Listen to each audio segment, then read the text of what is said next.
Assalomu alaykum. Mana bugun 13-aprel 2025-yil. Farg'ona vodiysi, Farg'ona tumani Shahmordan qishlog'i.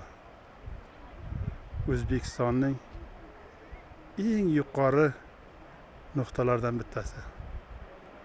Vodiyning eng chiroyli, eng go'zal joyi. Qirg'iziston davlatining qoq o'rtasida, Pamir Oltoy tog'lari tizmasida joylashgan eng go'zal qishloq. Mana Shahmordan.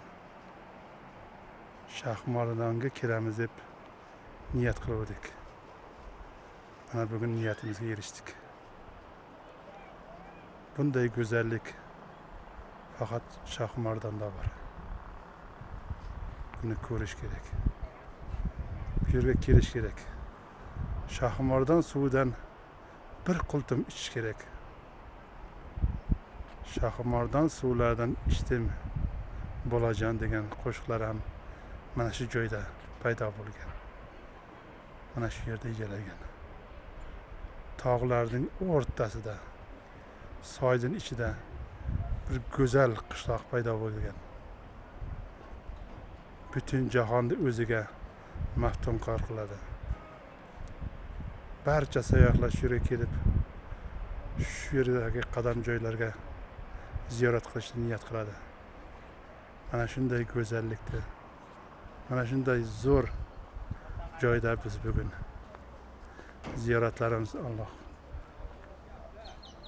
qabul qilgan bo'lsin. Mana osmon o'par tog'lar. Mana Vladimir Vysotsky aytgan, tog'dan ham go'zal faqat tog' bo'lishi mumkin deb. Mana eng go'zal tog'lardan ham go'zal tog'larning etagida yuribmiz. Mana shunday tog'larning tagida shunday bir ajoyib qadam joylar bor. Ziyoratgoh joylar bor. Mana bu ziyoratgoh joylarni biz ziyorat qilib, mana shu yerlarga o'zlarimiz niyatlarimizni aytdik. Mana Hazrat Ali Shahmordon ziyoratgohi joylari jannatlardan bo'lsin. Mana shunday joyda dam olish maskonida ikkita go'zal yigit o'tiribdi. O'zbekistondagi eng kuchli insonlardan.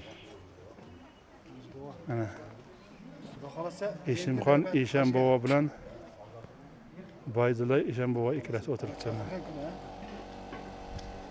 Oromgohda mana shunday toza, to'la kislorod bor joyda 5 minut hangama qilib o'tirishibdi.